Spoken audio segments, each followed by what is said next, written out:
आपका दिमाग दुनिया का 94% ज्ञान बस अपने सेंसेस से मतलब अपने 5 इंद्रियों से पाता है।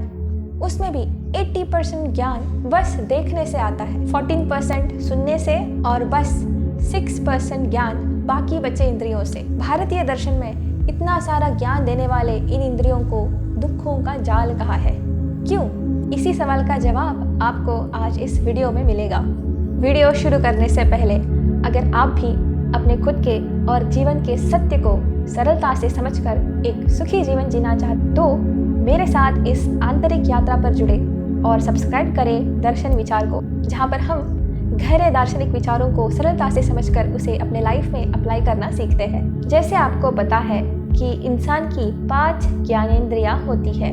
आंखें जिनसे आप देखते हैं, कान जिससे आप सुनते हैं, नाक जिससे आप सूंघते हैं, त्वचा से स्पर्श करते हैं और जीभ जिससे स्वाद लेते हैं। इन 5 से ही हमें बाहर की दुनिया का ज्ञान मिलता है और इसीलिए इन्हें ज्ञानेंद्रिय कहा गया है। कठोपनिषद में लिखा गया है कि स्वयंभू ने मतलब ब्रह्मा जी ने इन 5 इंद्रियों को बाहर की तरफ जाने के लिए बनाया है और इसीलिए ये 5 इंद्रियां अपने स्वभावानुसार बस बाहर की तरफ ही जाती है, ना कि अंदर की तरफ, अपने आत्मा की तरफ, और इसलिए बाहर के क्षणिक सुखों की तरफ हमेशा भागती रहती है।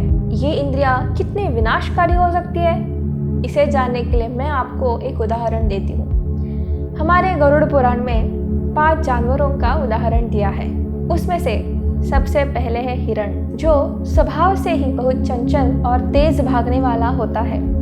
उसे पकड़ना नामुमकिन है, लेकिन उसकी कमजोरी है उसका श्रोत्र इंद्रिय मतलब कान, जो शब्द या आवाज को सुनते हैं। शिकारी जानते हैं कि हिरण मधुर संगीत का प्रेमी है। वो जंगल में बांसुरी की तान छेड़ देते हैं। मनोहर संगीत सुनते ही हिरण अपनी जान की परवाह किए बिना मंत्रमुग्ध होकर वही रुक जाता है। वो इतना खो जाता है कि उसको उस शिकारी के धनुष की आहट भी सुनाई नहीं देती और वो वहीं पर मर जाता है। बस एक इंद्रिय ही अपने काबू में ना होने के कारण हिरण को अपनी जान से हाथ धोना पड़ा।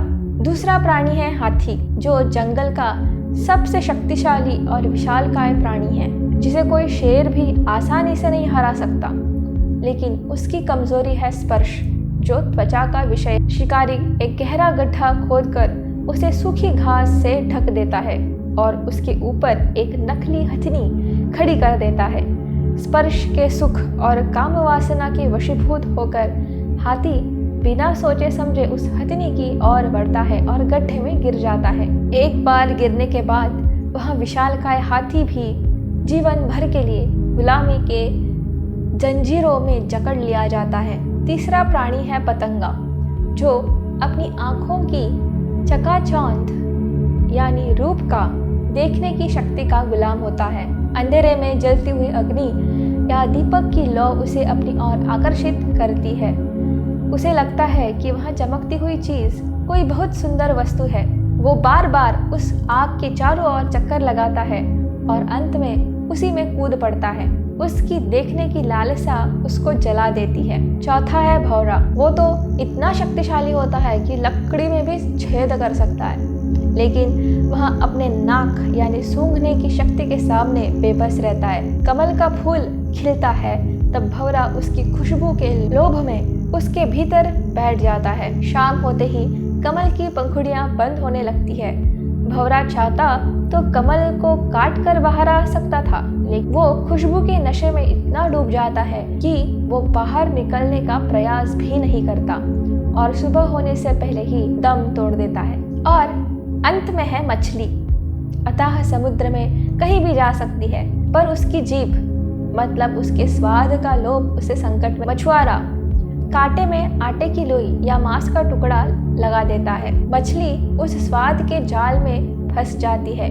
जैसे ही वह उस टुकड़े को निगलने की कोशिश करती है, कांटा उसके गले में फंस जाता है और वह पानी से बाहर खींच ली जाती है। तो इन 5 उदाहरण से आप देख सकते हैं कि ये 5 प्राणी कैसे अपने इंद्रिय के वश में आकर संकट में फंस जाते हैं। सोचिए, जहाँ एक एक इंद्रिय ने इतने शक्तिशाली और चपल जीवों का अंत कर दिया, वहाँ आपके पास तो ये पांचों सक्रिय है जिनको संतुष्ट करने में आप अपना पूरा जीवन बिता देते हो, फिर भी ये तृप्त नहीं होती और आपके विनाश का कारण होती है। क्या आपने कभी सोचा है, हमारे पास इतना अच्छा खाना है, घर है, गाड़ी है, इंटरनेट है, नेटफ्लिक्स है, एंटरटेनमेंट है, फिर भी हम लोग दुखी हैं। क्यों? इसका जवाब है इंद्रिय सुख। आज दुनिया में लोग जितने भी प्रॉब्लम्स फेस करते हैं वो इस इंद्रियों से ही जुड़ा है। जब हम अपने इंद्रियों को संतुष्ट करते हैं, जैसे मीठा खाना या सोशल मीडिया पर बने रहना, तो दिमाग में डोपामाइन नाम का हार्मोन रिलीज होता है।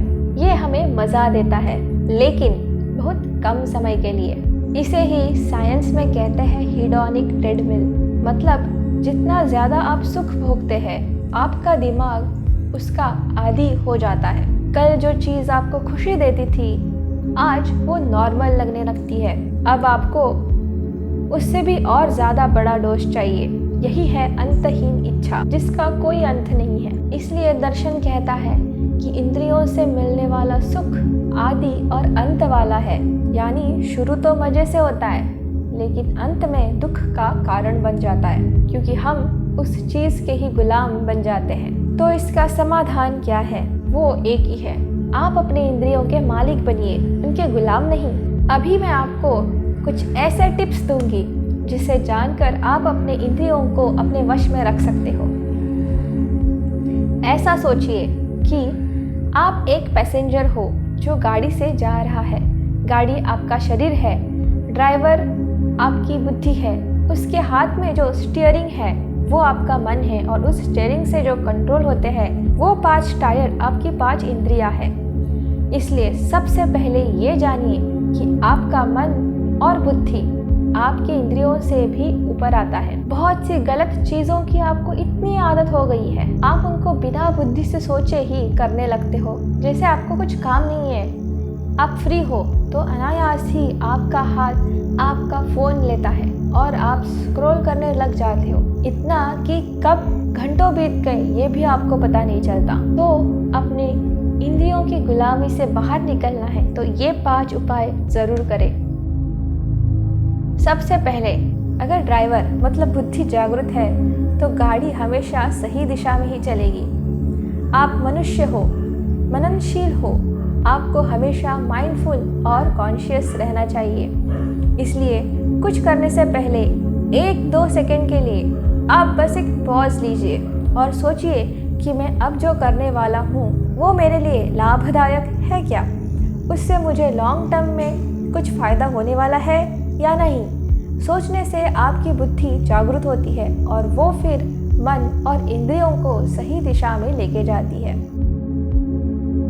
दूसरा, आपको अपने इंद्रियों को स्वस्थ रखना है तो आप पहले मन को स्वस्थ रखें, और अगर मन को स्वस्थ रखना है तो पहले अपने शरीर को, अपने बॉडी को स्वस्थ रखें। इसलिए आपको एक्सरसाइज, वर्कआउट, योगा, जो भी फिजिकल एक्टिविटी करते रहना चाहिए, जिससे आपका मन और बुद्धि, जो मेंटल बॉडी है वो फ्रेश रहेगी। मन बुद्धि के स्वस्थ होने से आप सही चीज़ों पर ज़्यादा फोकस करने लगोगे, जिससे आपकी इंद्रियां भी सही ज्ञान लेने लगेगी। ऐसा करने से आपका शरीर और मन भी नेगेटिव विषयों से दूर रहेगा। फिर भी कभी कभी हमारी वासनाएं इतनी मजबूत होती है कि वो मन को ही वश में कर लेती है। तब आपको क्या करना चाहिए? उस वक्त आपको एक ही काम करना है, बस अपने मन को कहना है थोड़ी देर बाद जी। आपको बस यही बोलना है। आपको उस वक्त के लिए अपनी इच्छा को बाद में करने के लिए छोड़ देना है। हर टाइम यही चीज़ करनी है। इससे आपको जो उस वक्त के लिए टेम्पटेशन था वो वक्त के साथ चला जाता है। आपको बस उस एक मोमेंट के लिए उसे रोकना है। जैसे आपको अगर फ्रिज में रखा हुआ केक अट्रैक्ट कर रहा है, उसको खाने का मन कर रहा है, मुंह में पानी आ रहा है, तो आपको 1 सेकंड के लिए रुकना है और कहना है कि मैं उस केक को बाद में खाऊंगा, और कुछ दूसरे काम में लग जाना है। थोड़ी देर बाद आप देख पाओगे कि आप उस केक के बारे में भूल गए हो। जब भी आपको ऐसी तीव्र इच्छा होगी, बस आपको यही करना है, उस टेम्पटेशन को पोस्टपोन करते रहना है। चौथा, जहाँ भी आप रहते हो उस वातावरण में आपको हमेशा अच्छी चीज़ें रखनी चाहिए और बुरी चीज़ों को ज़्यादा से ज़्यादा दूर रखना है। हमारे मन को कष्ट करने के लिए बहुत तकलीफ होती है, वो हमेशा आसान रास्ते ढूंढते रहता है। इसलिए अगर आपका समय स्क्रॉलिंग में बर्बाद होता है तो आपको क्या करना है, उस ऐप का वेब पेज खोलना है जहां हर बार आपको लॉगिन करना पड़े। कुछ दिन में आप खुद अनुभव करोगे आपका उस ऐप को खोलना कम हो गया है। ऐसे ही आपको जो चीज़ चाहिए उसे या फिर उससे रिलेटेड जो भी अपने आसपास रखिए और जो चीज़ नहीं चाहिए उसको जितना हो सके उतना दूर रखिए। तो ये थे कुछ टिप्स जिससे आप अपनी इंद्रियों को बुद्धि के अधीन रख सकते हैं। और जाते जाते एक बात ज़रूर ध्यान में रखिए, इन इंद्रियों को नाश करना, इनको रोकना, इनको ख़त्म करना ये हमारा लक्ष्य नहीं है, बल्कि इनको बस इनके लिमिट में रखना है। यही सुखी जीवन की चाबी है जो मैंने आज आपको दे दी। अगर आपको ये वीडियो पसंद आया तो लाइक, शेयर, सब्सक्राइब ज़रूर करें।